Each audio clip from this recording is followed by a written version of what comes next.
Assalamualaikum warahmatullahi wabarakatuh.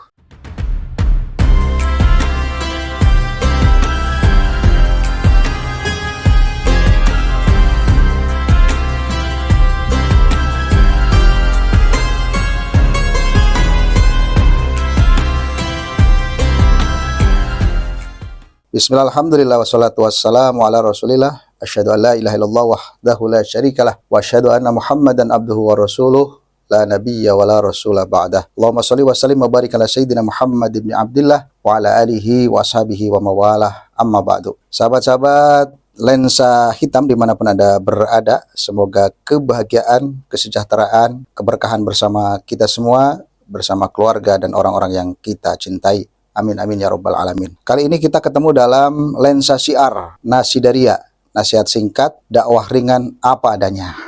Dalam sebuah kitab karya Syekh Nawawi Al-Bantani ada 4 yang menjadi mutiara kita sebagai manusia. Apa saja? Yang pertama adalah al-aqlu, akal. Yang kedua al-haya, rasa malu. Kemudian yang ketiga ad-din, agama.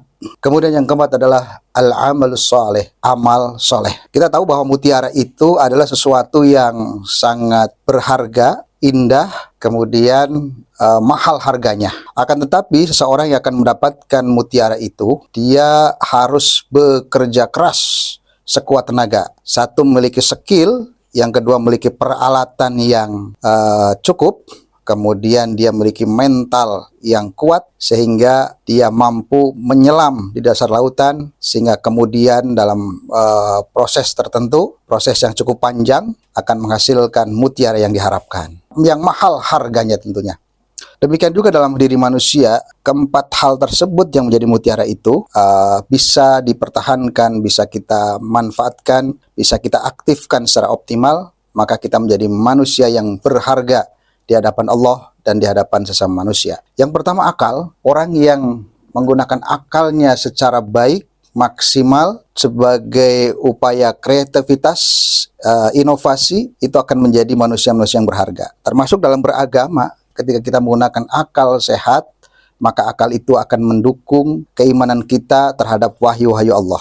Sebaliknya, orang yang tidak menggunakan akal sehatnya dan akal sehat itu kemudian diabaikan, tidak pernah diasah, maka dia akan menjadi manusia, katakan menjadi manusia sampah, bukan lagi menjadi mutiara. Nah, akal yang baik sebagai mutiara dalam diri kita itu bisa hilang karena apa? Satu, karena al-ghadab, yaitu karena kita marah, tidak bisa mengendalikan emosi dengan baik, mengumbar amarah kita, maka mutiara akal kita akan menjadi hilang, menjadi butiran-butiran sampah yang berserakan, yang kemudian akan melahirkan madorot-madorot atau kejahatan, kriminal-kriminal baru. Contoh misalnya seseorang yang karena tidak menggunakan akalnya, marah, karena cemburu, karena tidak bisa menahan emosi, atau dia berada pada lingkungan tertentu yang membuat emosi dia selalu terpancing, maka dia akan melakukan satu pembunuhan, pemerkosaan, seperti kasus yang sedang viral sekarang di media sosial. Nah, kemudian yang kedua adalah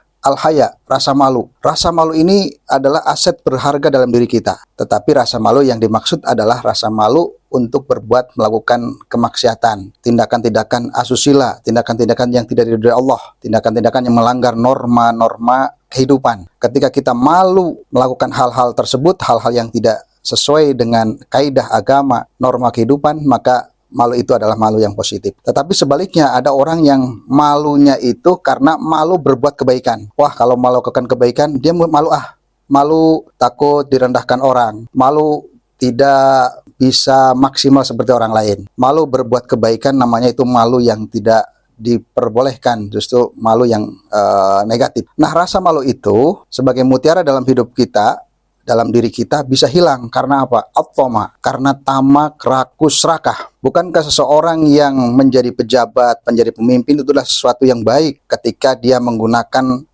kekuasaannya itu dengan sebaik-baiknya di jalan Allah. Tetapi orang kemudian menabrak rambu-rambu agama, rambu-rambu norma itu karena dia hilang rasa malunya sehingga berbuat serakah seperti korupsi dan lain sebagainya. Padahal gajinya sudah cukup, akan tetapi dia terus kurang dan kurang. Ketika dikasih 1 minta 2, dikasih 2 minta 3, dikasih bukit emas minta bukit yang lainnya. Kemudian ketika dia sudah cukup kebutuhan primer sekundernya, dia akan pengen lagi kebutuhan-kebutuhan yang lainnya, yang tersier dan seterusnya. Ini karena tomak dan keserakahan. Padahal rasa malu adalah merupakan bagian daripada iman.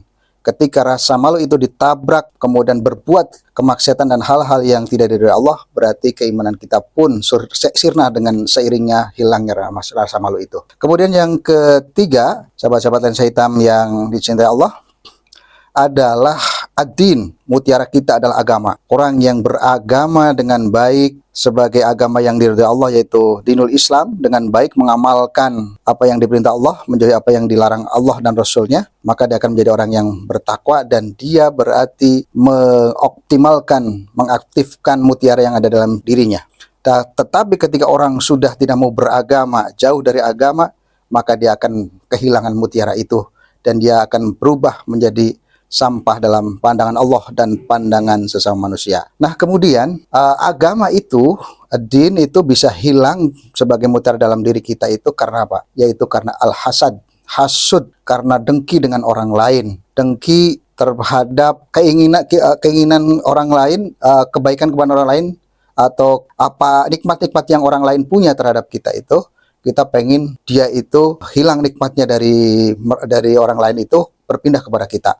Minimal ada rasa, misalnya jangan sampai dia bahagia, jangan sampai dia itu lebih dari kita. Rasa hasad itu yang akan menghilangkan agama kita, sehingga mutiara dalam diri kita itu hilang. Kemudian yang keempat adalah al-amalus soleh, amal soleh. Amal soleh dalam diri kita baik berupa amalan lisan, amalan hati, amalan badan kita, ibadah ritual, ibadah sosial, itu merupakan mutiara dalam hidup kita. Tetapi amal soleh itu akan menjadi hilang manakala ada al-ghibah. Apa itu ghibah? Membicarakan keburukan orang lain, jelek-jelekin orang lain, menggunjing, kemudian apa saja yang menjadi keburukan orang lain diceritakan kepada orang lain lagi. Terus semacam itu tidak ada hentinya, dan kita tidak sempat minta maaf kepada orang yang kita gunjing keburukannya, maka ghibah itu akan memusnahkan, menghancurkan amal soleh kita. Lah, sahabat-sahabat lensa hitam yang dirahmati Allah Subhanahu wa taala, 4 mutiara ini harus kita jaga agar kita menjadi orang yang berharga di hadapan Allah dan di hadapan sesama manusia. Jangan sampai hilang sirna karena 4 hal tadi. Semoga kita selalu dibimbing oleh Allah Subhanahu wa taala, selalu berbuat kebaikan, amal soleh, dan seterusnya sampai akhir hayat kita. Dan semoga nasihat singkat ini, nasidaria, nasihat singkat, dakwah ringan apa adanya ini bisa bermanfaat untuk kita semua. Sebelum saya tutup, ada satu produk dari lensa hitam, madu lensa hitam. Ini adalah satu produk dari lensa hitam, madu kualitas pertama, kualitas nomor 1. Karena apa? Karena lensa hitam ini mengambil langsung dari petani hutan dan langsung ikut memerasnya, kemudian meyakinkan orisinilitas, kemudian sudah ada labnya, dan madu ini tidak ada sedikit pun campuran gula atau yang lainnya.